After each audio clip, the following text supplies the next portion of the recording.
السلام علیکم SK books میں خوش آمدید جہاں ہم تاریخ اور مذہب کی عظیم کتابوں کا سفر کرتے ہیں. ہم لیتے ہیں آپ کے لیے علمی شاہکاروں کا گہرا جائزہ تاکہ ماضی اور عقائد کو سمجھنا ہو جائے مزید آسان. علم و آگاہی کے اس سلسلے سے جڑے رہنے کے لیے ہمارے چینل کو ابھی سبسکرائب کریں. ایک ایسا سفر جہاں ہم سلطنتوں کے عروج و زوال، فاتحین کے راز اور ان زمینوں کی کہانیاں جانتے ہیں جنہوں نے دنیا بدل دی. آج ہم پیٹر فرینکوپن کی شہرائے آفاق کتاب the Silk Roads a new history of the world کا گہرائی سے جائزہ لینے والے ہیں. یہ کتاب تاریخ کو ایک بالکل نئے زاویے سے دیکھنے کی دعوت دیتی ہے. اس کتاب کے ذریعے ہم سمجھیں گے کہ کیسے مشرق اور مغرب کی تقدیر ہمیشہ سے ایک دوسرے سے جڑی رہی ہے. چلیں اس دلچسپ سفر کا آغاز کرتے ہیں. تو آئیے سیدھا کتاب کے مرکزی خیال پر آتے ہیں. فرینکوپن تاریخ کے اس یورو سینٹرک یعنی یورپی مرکزی نظریے کو چیلنج کرتے ہیں. وہ کہتے ہیں کہ ہم ہمیشہ تاریخ کو مغرب کی آنکھ سے دیکھتے ہیں، ہے نا؟ روم، یونان، پھر یورپ کی سلطنتیں. بالکل. اور فرینکوپن کا بنیادی نقطہ یہی ہے کہ اگر آپ کو دنیا کی تاریخ سمجھنی ہے تو آپ کو اپنا نقطہ نظر بدلنا ہوگا. وہ کہتے ہیں کہ کیمرہ یورپ سے ہٹائیں اور اسے اس خطے پر فوکس کریں جو بلکان سے لے کر چین تک پھیلا ہوا ہے. اچھا، تو تاریخ کا مرکز کہیں اور تھا؟ جی، وہ اس خطے کو دنیا کا دل کہتے ہیں. وہ کہتے ہیں کہ اصل تاریخ یہاں لکھی جا رہی تھی اور ان سب کو جوڑنے والی چیز تھی شاہراہ ریشم. شاہراہ ریشم. میرے ذہن میں تو ہمیشہ سے اس کا تصور ریشم اور مسالوں والے قافلوں کا ہی رہا ہے. یہ اس سے کئی بڑھ کر تھا. فرینکوپن ایک بہت دلچسپ مثال دیتے ہیں. وہ ان شاہراہوں کو قدیم دنیا کا انٹرنیٹ کہتے ہیں. قدیم دنیا کا انٹرنیٹ، یہ تو بہت زبردست تشبیہ ہے. جی، جس طرح آج معلومات، پیسہ اور خیالات سیکنڈوں میں پوری دنیا میں پھیل جاتے ہیں، اس وقت ان راستوں پر یہی کام ہو رہا تھا. صرف سامان نہیں بلکہ نظریات، مذاہب، زبانیں، ٹیکنالوجی، یہاں تک کہ بیماریاں بھی سفر کر رہی تھیں. مطلب یہ دنیا کا پہلا حقیقی گلوبل نیٹ ورک تھا جو مشرق کو مغرب سے جوڑ رہا تھا. بالکل. یہ صرف ریشم بیچنے کا راستہ نہیں تھا، یہ تہذیبوں کا سنگم تھا جہاں ہر چیز کا تبادلہ ہوتا تھا. اچھا، تو یہ صرف ریشم اور مسالوں کی کہانی نہیں، یہ تو طاقت، کنٹرول اور نظریات کی کہانی بھی ہے. لیکن کتاب یہ بھی واضح کرتی ہے کہ یہ تبادلہ ہمیشہ پرامن نہیں ہوتا تھا. یہ کوئی رومانوی داستان نہیں ہے، ہے نا؟ آپ نے بہت اہم نقطہ اٹھایا ہے. فرینکوپن اس معاملے میں بہت حقیقت پسند ہے. وہ واضح کرتے ہیں کہ جہاں خیالات اور تجارت کا بہاؤ تھا، وہیں فوجوں کا بہاؤ. جی، یہ راستے سلطنتوں کے لیے زندگی اور موت کا مسئلہ تھے. جو ان پر قابو پاتا وہ دنیا کی معیشت پر قابو پاتا. تو پھر تو ان پر جنگیں بھی ہوتی ہوں گی. صدیوں تک خون ریز جنگیں ہوئیں. کچھ مورخین جیسے نیل فرگسن اسی نقطے پر زور دیتے ہیں کہ یہ صرف کنیکشن نہیں بلکہ مقابلہ اور تصادم کا میدان بھی تھا. مطلب ایک طرف تہذیبیں جڑ رہی تھیں اور دوسری طرف سلطنتیں ایک دوسرے سے ٹکرا رہی تھیں. بالکل. یہ ایک بہت ہی پیچیدہ اور دلچسپ تصویر ہے. تو یہ تجارتی راستے معیشت کی شہرک تو تھے ہی، لیکن فرینکوپن بتاتے ہیں کہ ان پر سامان سے بھی زیادہ قیمتی اور طاقتور چیز سفر کر رہی تھی، اور وہ تھے عقائد. یہیں سے کہانی مذاہب کی شاہراہ کا رخ کرتی ہے. جی، خاص طور پر 3 صدی عیسوی میں جب فارسی ساسانی سلطنت نے ایک بہت بڑا قدم اٹھایا. ساسانی سلطنت یہ اسلام سے پہلے کی آخری بڑی پارسی طاقت تھی، صحیح؟ بالکل. ایک ایسی سپر پاور جو طاقت میں روم کو ٹکر دیتی تھی. اس سلطنت کے حکمرانوں نے محسوس کیا کہ اتنی بڑی اور متنوع ریاست کو صرف تلوار کے زور پر اکٹھا نہیں رکھا جا سکتا. انہیں کسی اور چیز کی ضرورت تھی، ایک مشترکہ نظریے کی. جی، ایک مشترکہ شناخت کی، اور وہ نظریہ انہیں زرتشت مذہب میں ملا. اچھا، تو انہوں نے زرتشت مذہب کو فروغ دینا شروع کیا. فروغ ہی نہیں دیا، اسے ریاستی پالیسی بنا دیا. انہوں نے زرتشت مذہب کو سرکاری حیثیت دے کر اپنی سلطنت کو ایک نظریاتی شناخت دی. یعنی مذہب کو سیاسی مقاصد کے لیے استعمال کیا گیا، اپنی حکومت کو مضبوط کرنے کے لیے. بالکل. اس کا مطلب تھا کہ بادشاہ صرف ایک حکمران ہی نہیں بلکہ اہورا مزدا یعنی نیکی کی قوتوں کا نمائندہ بھی ہے. لیکن اس پالیسی کا کوئی منفی پہلو بھی تو ہوگا. جی، اس کا ایک تاریک پہلو بھی تھا۔ اپنی شناخت کو مضبوط کرنے کے لیے انہوں نے دوسرے مذاہب پر دباؤ ڈالنا شروع کر دیا۔ کون سے مذاہب؟ یہودیت، بدھ مت اور خاص طور پر عیسائیت۔ عیسائیوں پر تو بہت ظلم و ستم ہوا، ایسا کیوں؟ عیسائیوں پر خاص طور پر کیوں؟ کیونکہ عیسائیت ان کے سب سے بڑے دشمن رومی سلطنت کا بھی مذہب بنتا جا رہا تھا، تو عیسائیوں کو غدار سمجھا جاتا تھا۔ تو یہاں ہمیں پتہ چلتا ہے کہ عقیدہ اور طاقت کا رشتہ کتنا پیچیدہ تھا، جہاں مذہب کو اتحاد کے لیے بھی استعمال کیا گیا اور جبر کے لیے بھی۔ جی، یہ عقیدے اور طاقت کے درمیان ایک پیچیدہ رشتے کی عکاسی کرتا ہے جو پوری تاریخ میں نظر آتا ہے۔ یہ تو بڑی عجیب بات ہے، ایک طرف فارسی سلطنت میں عیسائیت پر ظلم ہو رہا ہے اور دوسری طرف کتاب کا اگلا باب بتاتا ہے کہ یہی شاہراہیں عیسائیت کے مشرق کی طرف پھیلاؤ کا سب سے بڑا ذریعہ بن رہی تھیں۔ یہ تضاد کیسے ممکن ہوا؟ یہی تو تاریخ کا کمال ہے۔ دراصل فارسی سلطنت کا دباؤ ہی عیسائیت کے مشرق کی طرف پھیلاؤ کی ایک بڑی وجہ بنا۔ اچھا، وہ کیسے؟ دیکھیں، جب ایک جگہ سختی ہوئی تو بہت سے عیسائی مبلغین اور تاجر مشرق کی طرف نکل گئے۔ مشرق کی طرف مطلب وسطی ایشیا، ہندوستان اور چین کی طرف؟ جی بالکل، انہوں نے انہی شاہراہوں کو استعمال کیا اور اپنے ساتھ اپنا عقیدہ بھی لے گئے۔ وہ تجارتی قافلوں کے ساتھ سفر کرتے، نئی جگہوں پر بستے اور وہاں کے لوگوں کو اپنی کہانیاں اور تعلیمات سناتے۔ تو جہاں ان پر ایک دروازہ بند ہوا، وہیں سینکڑوں نئے دروازے کھل گئے۔ بالکل یہی ہوا۔ اس سے پتہ چلتا ہے کہ نظریات کو دبانا کتنا مشکل ہوتا ہے۔ تو معیشت اور مذہب ایک دوسرے کو آگے بڑھا رہے تھے۔ تاجروں کو نئے بازار چاہیے تھے اور مبلغین کو نئے پیروکار، اور شاہراہ ریشم نے دونوں کو راستہ فراہم کیا۔ یہ بالکل درست ہے۔ یہ اس بات کی بہترین مثال ہے کہ معاشی سرگرمیاں کیسے گہرے ثقافتی اور مذہبی تبادلوں کا باعث بنتی ہیں۔ اور اسی دوران ایک اور حیران کن واقعہ پیش آیا۔ وہ کیا؟ تاریخ کی دو سب سے بڑی حریف سلطنتیں روم اور فارس، جو صدیوں سے ایک دوسرے کی جانی دشمن تھیں، وہ ایک مشترکہ مسئلے کی وجہ سے عارضی طور پر اتحادی بن گئیں۔ روم اور فارس اتحادی بن گئے؟ یہ کیسے ہو سکتا ہے؟ وہ تو ہمیشہ لڑتے رہتے تھے۔ وہ ایک مشترکہ دشمن کی وجہ سے اکٹھے ہوئے، شمال سے آنے والے خانہ بدوش قبیلوں کے حملوں کی وجہ سے۔ اچھا، تو ان جنگجو قبیلوں نے انہیں اتنا تنگ کیا کہ انہیں آپس میں ہاتھ ملانا پڑا؟ جی، یہ قبیلے دونوں سلطنتوں کی سرحدوں پر حملے کر کے ان کی تجارت اور استحکام کو نقصان پہنچا رہے تھے۔ آخرکار دونوں سلطنتوں نے یہ سمجھا کہ اس مشترکہ دشمن سے مل کر لڑنا زیادہ فائدہ مند ہے۔ یہ تو تاریخ کا میرے دشمن کا دشمن میرا دوست والا لمحہ ہے۔ بالکل، اس سے پتہ چلتا ہے کہ بقا اور معیشت کا استحکام کبھی کبھی گہری سے گہری دشمنی پر بھی بھاری پڑ جاتا ہے۔ تو ہم نے نظریات اور عقائد کے بہاؤ کی بات کی، لیکن اب کہانی ایک ایسے بہاؤ کی طرف مڑتی ہے جس نے سب کچھ تہس نہس کر دیا، طاقت کا بہاؤ، یعنی منگول۔ کتاب کے چوتھے باب کا عنوان انقلاب کی شاہراہ ہے، اور منگولوں سے بڑا انقلاب شاید ہی اس خطے نے دیکھا ہو۔ بالکل، لیکن منگولوں کے آنے سے پہلے ہی انقلاب کی زمین تیار ہو رہی تھی۔ وہ کیسے؟ چین اور وسطی ایشیا میں آبادی بڑھ رہی تھی، زراعت میں ترقی ہو رہی تھی اور تجارت پھیل رہی تھی، لیکن سیاسی طور پر یہ خطہ کمزور تھا۔ کمزور؟ مطلب یہ کہ یہ چھوٹی چھوٹی آپس میں لڑتی ہوئی ریاستوں میں بٹا ہوا تھا۔ ایک طرح سے یہ ایک بہت بڑی طاقت تھی جو بکھری پڑی تھی۔ اور منگولوں نے آ کر بس ان بکھرے ہوئے ٹکڑوں کو جوڑ دیا، ایک خوفناک طاقت کے ساتھ جوڑ دیا۔ چنگیز خان نے ان تمام قبائل کو متحد کیا، اور پھر ایک ایسی فتح کی لہر شروع ہوئی جس نے دنیا کا نقشہ بدل دیا۔ لیکن کیا کتاب اس بات پر بھی بات کرتی ہے کہ یہ کنیکشن کس قیمت پر آیا؟ منگول فتوحات تو تاریخ کی سب سے خونریز مہمات میں شمار ہوتی ہیں، تو کیا یہ ایک مثبت تبدیلی تھی یا ایک ایسی تباہی جس کے کچھ مثبت اثرات ہوئے؟ فرینکوپین اس کا بہت متوازن جواب دیتے ہیں۔ وہ منگولوں کی طرف سے کی گئی بے پناہ تباہی کو نظر انداز نہیں کرتے۔ شہر کے شہر تباہ ہوئے، کروڑوں لوگ مارے گئے۔ جی، یہ تو ہم سب نے پڑھا ہے۔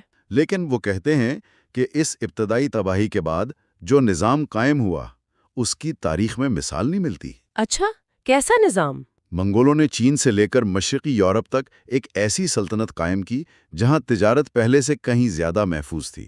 انہوں نے ایک مؤثر ڈاک کا نظام بنایا جسے یام کہتے تھے، ایک مشترکہ قانون نافذ کیا اور مختلف ثقافتوں اور مذاہب کو برداشت کیا۔ یعنی تباہی کے بعد استحکام آیا۔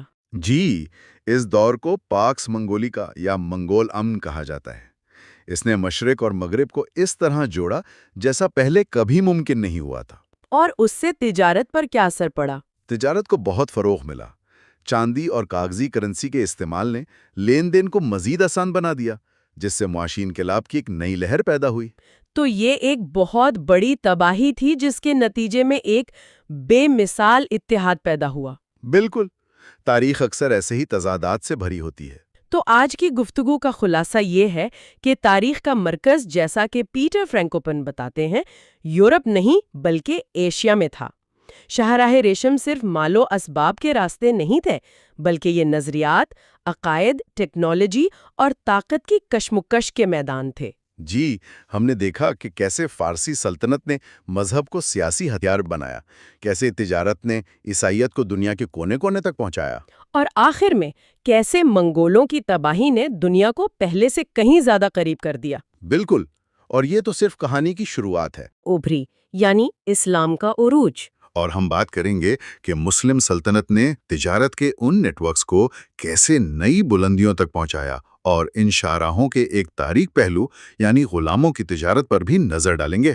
ان قدیم راستوں اور ان کے باہمی رابطوں کو سمجھنا آج کی عالمگیر دنیا کو سمجھنے کے لیے بہت ضروری ہے نا؟ یقیناً، تاریخ ہمیں بتاتی ہے کہ کوئی بھی تہذیب تنہا ترقی نہیں کر سکتی، اور یہ کہ مشرق اور مغرب کی کہانی ہمیشہ سے ایک دوسرے سے جڑی ہوئی ہے۔ ہمارے ساتھ اس تاریخی سفر میں شامل رہنے کا شکریہ۔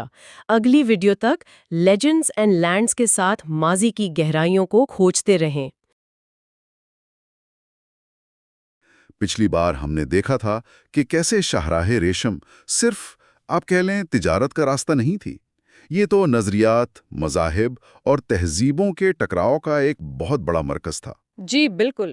تو آج ہم وہیں سے کہانی کو آگے بڑھائیں گے، اور آج ہم 4 ایسی شاہراہوں کا سفر کریں گے جنہوں نے دنیا کی تاریخ کا دھارا ہی موڑ دیا۔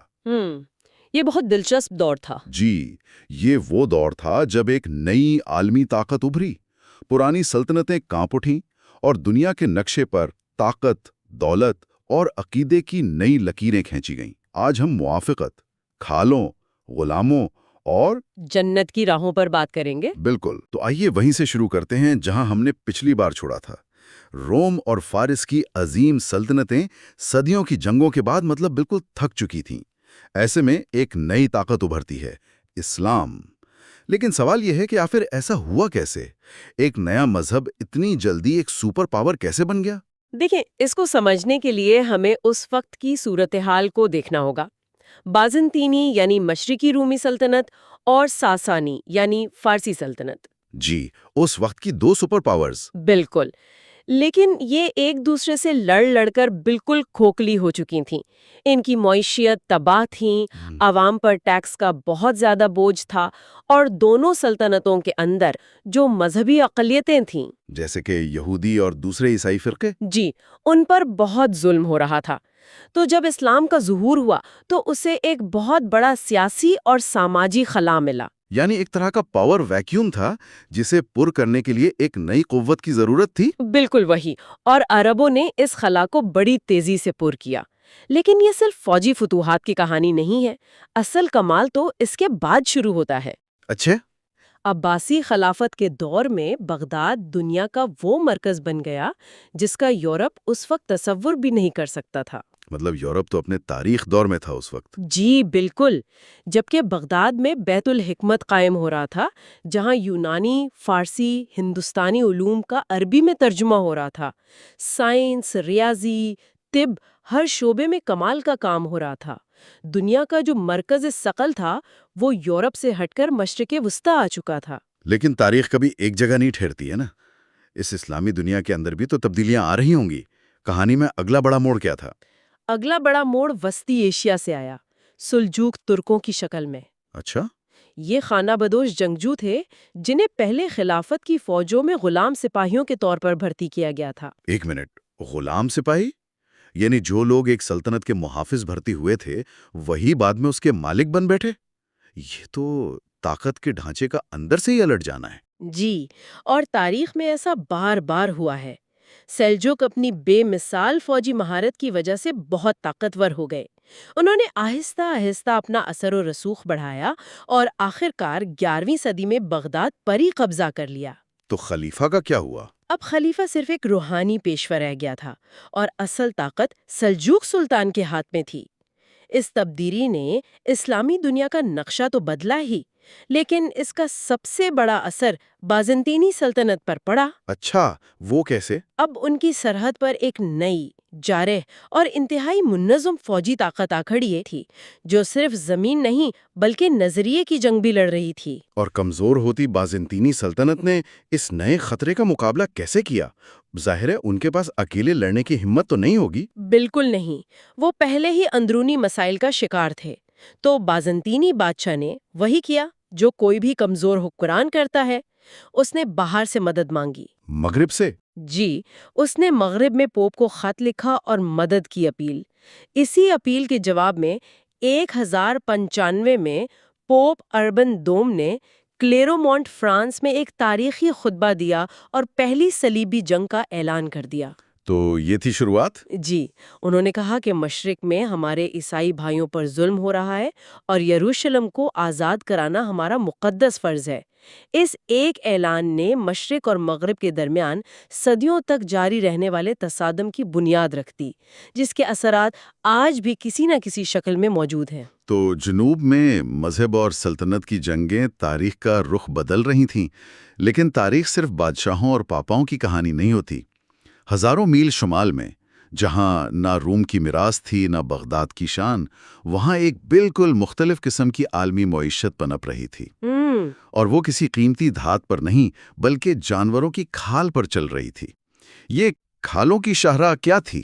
یہ تاریخ کا وہ حصہ ہے جسے اکثر نظر انداز کر دیا جاتا ہے، لیکن یہ بہت اہم ہے۔ شمال کی ٹھنڈی زمینوں میں، یعنی آج کے روس، یوکرین اور اسکینڈینیویا کے علاقوں میں کچھ جانوروں کی کھالیں، کون سی کھالیں؟ جیسے سیبل، آرمن اور لومڑی، یہ سونے چاندی سے بھی زیادہ قیمتی تھیں۔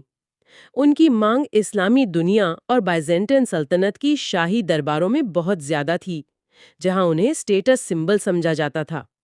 اس تجارت نے ایک نئی طاقت کو جنم دیا، وائکنگز، جنہیں اس علاقے میں روس کہا جاتا تھا۔ وائکنگز کا نام سن کر تو ذہن میں صرف لوٹ مار کرنے والے جنگجو آتے ہیں۔ کیا وہ تاجر بھی تھے؟ وہ صرف جنگجو نہیں بلکہ بہت شاطر تاجر اور ریاست بنانے والے لوگ تھے۔ ذرائع بتاتے ہیں کہ انہوں نے وقت کے ساتھ اپنی حکمت عملی کو پوری طرح بدل دیا۔ اچھا، کیسے؟ شروع میں وہ سلاوی قبائل پر حملے کرتے، لوگوں کو پکڑتے اور انہیں غلام بنا کے بیچ دیتے۔ لیکن پھر انہوں نے دیکھا کہ خزر، جو اس علاقے کی ایک اور بڑی تجارتی طاقت تھے۔ ایک منٹ، خزر کون تھے؟ یہ نام اتنا عام نہیں ہے۔ خزر ایک ترک قوم تھے جنہوں نے بحیرہ کیسپیئن کے شمال میں ایک بہت بڑی سلطنت قائم کر رکھی تھی۔ ان کی خاص بات یہ تھی کہ ان کے حکمران طبقے نے یہودی مذہب اختیار کر لیا تھا، جو اس دور میں ایک بہت غیر معمولی بات تھی۔ اچھا۔ وہ شاہراہ ریشم کے شمالی راستوں کو کنٹرول کرتے تھے اور ہر گزرنے والے قافلے سے بھاری ٹیکس وصول کر کے بے پناہ دولت کما رہے تھے۔ تو وائکنگز نے ان سے سیکھا؟ بالکل، انہوں نے محسوس کیا کہ غلاموں کو پکڑ کر بیچنے سے زیادہ پائیدار اور منافع بخش طریقہ یہ ہے کہ ان تجارتی راستوں پر کنٹرول حاصل کیا جائے اور گزرنے والے ہر تاجر سے ٹیکس لیا جائے۔ یعنی لوٹ مار سے ٹیکس وصولی کی طرف آ گئے؟ جی، انہوں نے اپنی توجہ لوٹ مار سے ہٹا کر ایک منظم ریاستی معیشت بنانے پر مرکوز کر دی۔ یہ ایک طرح سے کسی پرتشدد گینگ کا ایک بڑی کارپوریشن میں بدل جانے جیسا تھا، جس کا اپنا ایک مستحکم ریونیو ماڈل ہو۔ اس کا مقامی لوگوں پر کیا اثر پڑا؟ اس تبدیلی نے مقامی سلاوی قبائل کو بھی متاثر کیا، جو پہلے خزروں کو خراج دیتے تھے، اب وہ طاقتور ہوتے وائکنگ روس کے ساتھ ملنے لگے، اور اسی اتحاد سے مستقبل کی روسی ریاست کیویائی روس کی بنیاد پڑی۔ تو شمال میں ایک نئی ریاست کی بنیاد کھالوں کی تجارت پر رکھی جا رہی تھی، لیکن آپ نے بھی غلاموں کا ذکر کیا۔ ذرائع اس غلاموں کی شاہراہ کے بارے میں کیا بتاتے ہیں؟ یہ یقینی طور پر اس کہانی کا ایک تاریخی پہلو ہوگا۔ یہ اس دور کی ایک انتہائی تلخ اور وسیع حقیقت ہے۔ قرون وسطیٰ میں بحیرہ روم اور اس کے آس پاس کے علاقوں میں غلاموں کی تجارت ایک بہت بڑی، منظم اور بے حد منافع بخش صنعت تھی۔ اس کا معاشرے اور یہاں تک کہ زبان پر بھی گہرا اثر پڑا۔ زبان پر؟ وہ کیسے؟ ایک چونکا دینے والی مثال یہ ہے کہ عربی میں خواجہ سرا کے لیے استعمال ہونے والا لفظ ثقلبی دراصل سلاو قوم کے نام سے نکلا ہے۔ ایک منٹ، کیا میں نے صحیح سنا؟ ثقلبی سلاو سے؟ جی، مطلب ایک پوری قوم کا نام غلامی کی ایک قسم کی پہچان بن گیا۔ یہ بات تو ہضم کرنا بھی مشکل ہے۔ اس سے تو اس تجارت کے پیمانے کا اندازہ ہوتا ہے۔ جی بالکل۔ مشرقی یورپ کے سلاوی قوم کے لوگوں کو اتنی بڑی تعداد میں اغوا کر کے یا خرید کر اسلامی دنیا کی منڈیوں میں بیچا جاتا تھا کہ ان کا قومی نام ہی غلامی کی ایک مخصوص قسم کی پہچان بن گیا۔ اور یہ تجارت کون کر رہا تھا؟ یہ کسی ایک مذہب یا قوم تک محدود نہیں تھی۔ عیسائی شہر جیسے مارسیلز اور روم اس کی بڑی منڈیاں تھیں۔ یہودی تاجر اس نیٹ ورک میں اہم کردار ادا کر رہے تھے اور خریدار اکثر مسلمان حکمران اور امیر لوگ ہوتے تھے۔ اور اس تجارت سے سب سے زیادہ فائدہ کس نے اٹھایا؟ کون سی طاقت اس کی وجہ سے ابھری؟ سب سے بڑا کھلاڑی تھا وینس۔ وینس؟ آج کا وینس؟ جی بالکل۔ آج ہم وینس کو نہروں، آرٹ اور خوبصورتی کا شہر سمجھتے ہیں، ہے نا؟ لیکن اس کی بنیادیں دراصل انسانوں کی خرید و فروخت پر رکھی گئی تھیں۔ وینس کا ایک غالب بحری طاقت کے طور پر عروج براہ راست غلاموں کی تجارت سے حاصل ہونے والے بے پناہ منافع پر قائم تھا۔ یعنی یہ سب کچھ 8ویں اور 9ویں صدی سے ہو رہا تھا؟ جی، وینس کے تاجر یورپ سے غلام، لکڑی اور ہتھیار مشرق وسطیٰ اور شمالی افریقہ لے جاتے اور وہاں سے مسالے، ریشم اور لگژری سامان واپس یورپ لاتے۔ اس دو طرفہ تجارت نے انہیں ناقابل یقین حد تک امیر اور طاقتور بنا دیا۔ کیا اس غیر انسانی تجارت کے خلاف کوئی آواز نہیں اٹھتی تھی؟ کیا اس وقت کے مذہبی یا اخلاقی رہنما بالکل خاموش تھے؟ مخالفت ضرور موجود تھی۔ ذرائع بتاتے ہیں کہ 9ویں صدی میں پوپ ہیڈرین اول نے اس تجارت کی شدید مذمت کی اور اسے ایک شرمناک اور گھنونا عمل قرار دیا۔ لیکن پھر بھی یہ رکی نہیں رکی۔ مسئلہ یہ تھا کہ معاشی فوائد اتنے زیادہ تھے کہ ان اخلاقی اعتراضات کو آسانی سے نظر انداز کر دیا جاتا تھا۔ یہ اس دور کی عالمی معیشت کا ایک لازمی اگرچہ تاریک حصہ بن چکی تھی، کیونکہ ہر بڑی تہذیب میں غلاموں کی مانگ بہت زیادہ تھی۔ صحیح۔ چاہے وہ کھیتوں میں کام کرنے کے لیے ہوں، فوج میں بھرتی کے لیے یا گھریلو خدمت کے لیے۔ یہ سب کچھ بہت صفاقانہ اور مادی لگتا ہے، طاقت، دولت، زمین۔ لیکن ہمارے سفر کا آخری باب ہے جنت کی راہ۔ یہ بہت امید بھرا اور روحانی لگتا ہے۔ اس کا اس سب تصادم، لالچ اور ظلم سے کیا تعلق ہے؟ یہی اس کہانی کا سب سے دلچسپ اور اہم نقطہ ہے۔ فرینکوپن بتاتے ہیں کہ یہ عنوان اس دور کی بڑی طاقتوں کے حتمی مقصد کی طرف اشارہ کرتا ہے۔ ان کے لیے یہ سب کچھ صرف دنیاوی فائدے کے لیے نہیں تھا۔ اچھا؟ یہ سب مذہبی تقدیر سے جڑا ہوا تھا۔ عیسائیت اور اسلام دونوں نے اپنے پیروکاروں کو جنت کی راہ دکھائی اور دنیاوی راستوں پر یعنی شاہراہ ریشم جیسی تجارتی شاہراہوں پر قبضہ کرنا خدا کی رضامندی کو ثابت کرنے کا ایک ذریعہ سمجھا جاتا تھا۔ تو اس کا مطلب ہے کہ صلیبی جنگیں جن کا ذکر ہم نے کیا وہ صرف زمین پر قبضے کی جنگ نہیں تھیں، انہیں ایک اعلیٰ مقصد کے طور پر پیش کیا گیا۔ بالکل، انہیں صرف ایک فوجی مہم کے طور پر نہیں بلکہ ایک مقدس سفر، ایک روحانی زیارت اور گناہوں سے نجات کے راستے کے طور پر پیش کیا گیا۔ اچھا۔ صلیبی جنگ میں حصہ لینے والے سپاہی کو یہ وعدہ کیا جاتا تھا کہ اگر وہ مارا گیا تو سیدھا جنت میں جائے گا۔ اسی طرح مسلمانوں کے لیے اپنی سرزمین کا دفاع کرنا اور خلافت کے اثر و رسوخ کو بڑھانا ایک مقدس فریضہ یعنی جہاد تھا۔ تو شاہراہ ریشم ایک طرح سے جنگ کا میدان بن گئی تھی۔ جی، وہ اب نظریات اور فوجوں کی جنگ کا میدان بن چکی تھی اور ہر فریق یہ سمجھتا تھا کہ وہ خدا کی مرضی پوری کر رہا ہے اور جنت کی طرف جانے والے راستے پر قابض ہو رہا ہے۔ تو اس کا مطلب یہ ہوا کہ کھالوں سے حاصل ہونے والی دولت، شہروں پر قبضے سے ملنے والی سیاسی طاقت اور غلاموں کی فروخت سے آنے والا پیسہ، ان سب کو ایک اعلیٰ آسمانی مقصد کا نام دیا گیا۔ یہی اس باب کا نچوڑ ہے۔ یہ ظاہر کرتا ہے کہ معاشی اور سیاسی عزائم مذہبی نظریے سے الگ نہیں تھے، بلکہ اس کے ساتھ گہرائی سے جڑے ہوئے تھے۔ ایک آسمانی بادشاہت کے حصول کا خواب زمینی سلطنتیں قائم کرنے کے لیے ایک جواز کے طور پر استعمال کیا گیا۔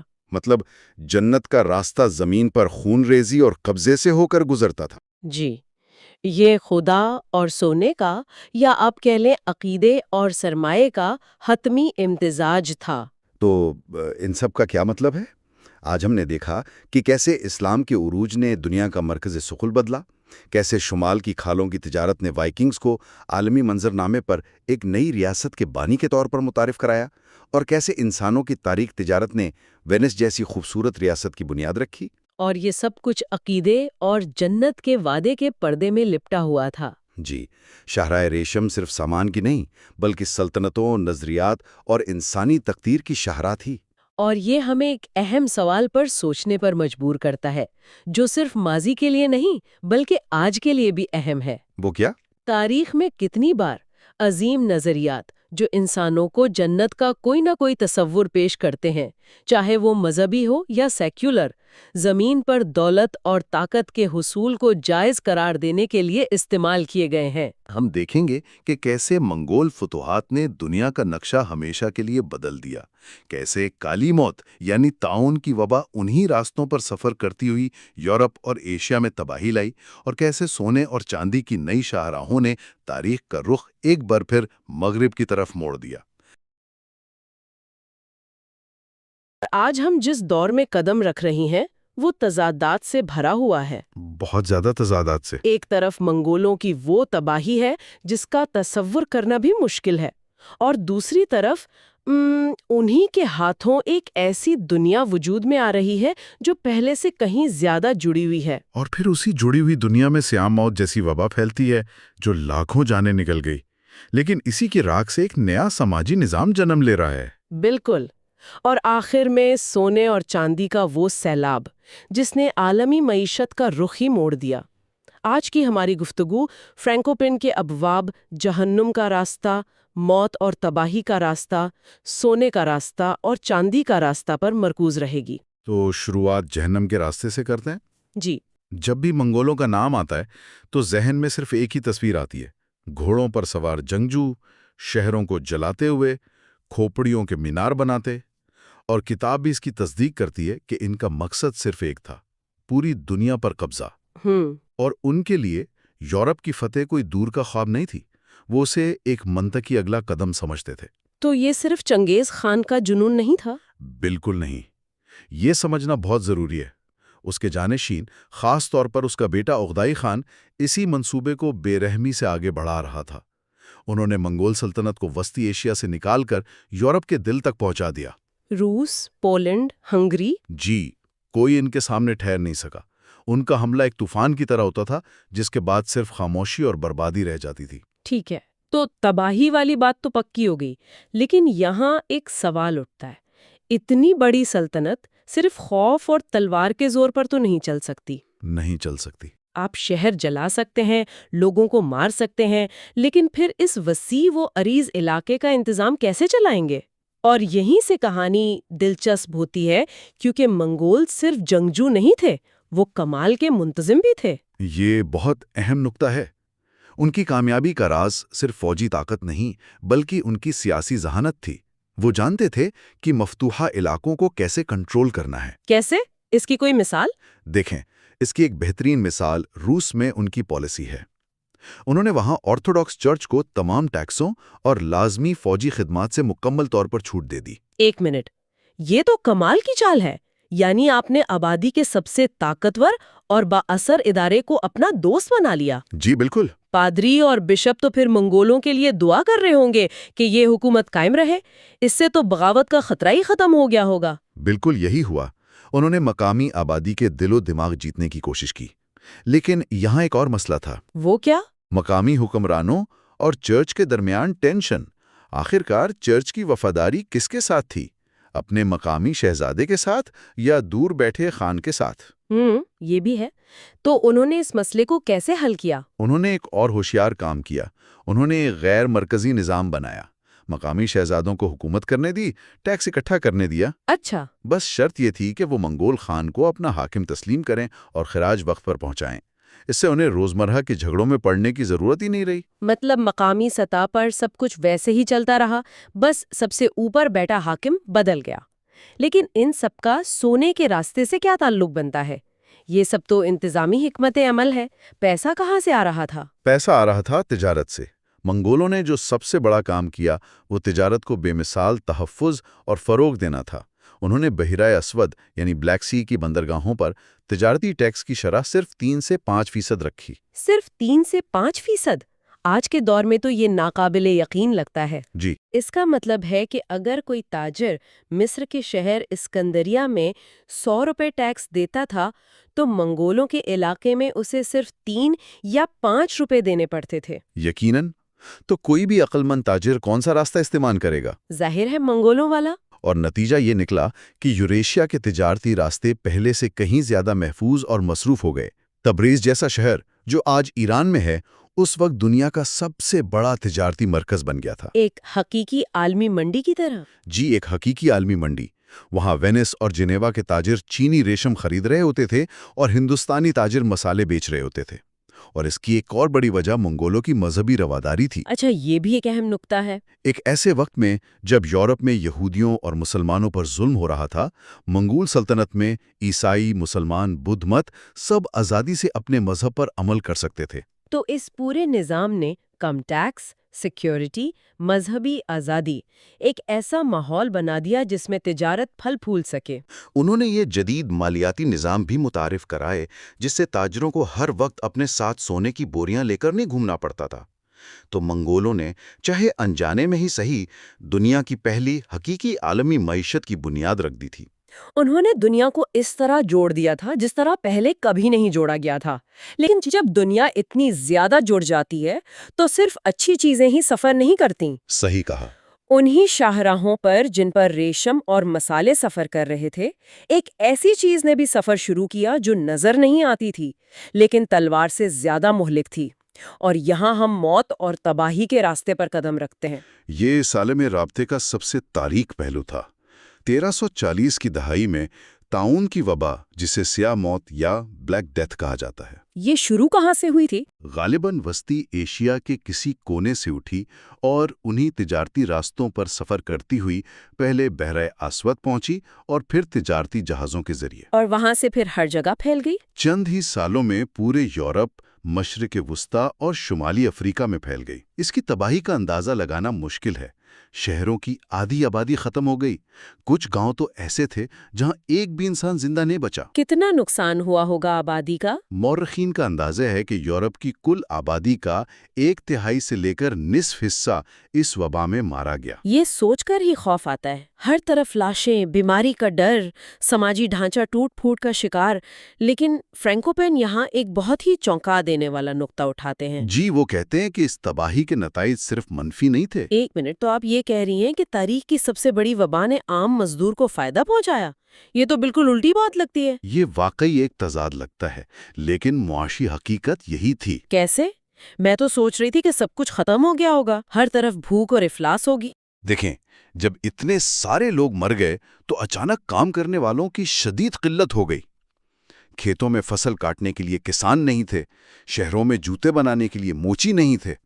اچھا، تو جن لوگوں کی پہلے کوئی قدر نہیں تھی وہ اچانک انمول ہو گئے۔ یعنی طلب اور رسد کا قانون حرکت میں آ گیا۔ مزدور کم تھے اور کام زیادہ، تو ان کی اجرتیں بڑھ گئیں۔ بالکل، ان کے پاس اب زمینداروں اور امیر تاجروں سے اپنی شرائط منوانے کی طاقت آ گئی تھی۔ تاریخ میں پہلی بار عام محنت کش کے ہاتھ میں اتنی قوت خرید آئی۔ اور جب لوگوں کے پاس پیسہ آتا ہے تو وہ اسے خرچ کرتے ہیں۔ اس سے ایک نیا صارف طبقہ پیدا ہوا۔ جی، اس کی اجرت اتنی بڑھ گئی کہ وہ اپنی بنیادی ضروریات پوری کرنے کے بعد بھی کچھ بچا سکتا تھا۔ اس سے دولت کی تقسیم میں ایک بہت بڑی تبدیلی آئی۔ اور اس نئے پیسے نے نئی منڈیاں پیدا کی۔ لوگ اب صرف روٹی اور دال پر گزارا نہیں کر رہے تھے، وہ بہتر کپڑے، بہتر اوزار اور دوسرے پرتعیش اشیاء خریدنا چاہتے تھے۔ اور اسی طلب نے ان چیزوں کو بنانے والی صنعتوں کو جنم دیا۔ تو کیا اس کا مطلب ہے کہ نئی فیکٹریاں لگنا شروع ہو گئی؟